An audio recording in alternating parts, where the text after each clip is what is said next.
So today's prompt is an HR one or an operations one, depending on how you look at it. So our prompt today is develop a career progression framework for level 1 through 3 HVAC technicians showing skills, responsibility, and pay ranges. So obviously we just picked an industry, so you would replace HVAC with whatever industry you're in. We use level 1 through 3. That's kind of a vague term.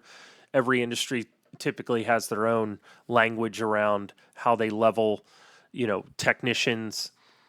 And then showing skills, responsibility, and pay ranges, you could change any of those variables depending on what you're looking for. So what we're trying to do here is create a document that says, hey, if you're an entry-level tech, this is what you need to do to move up to a level 2 tech. And you could change that context in your prompt in order to get specifically what you're after. But what you'll see here is we get a level 1 entry-level tech with what their typical experience is, 0 to 2 years, certifications, EPA and OSHA certifications here, and then their basic skills, responsibility, basic pay range, both hourly and annually.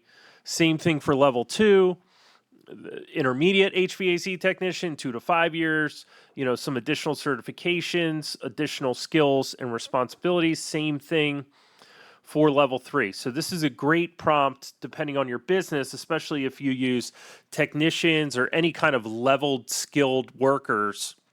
It's a great way to kind of have a starting place for that document and how you may communicate that to your team.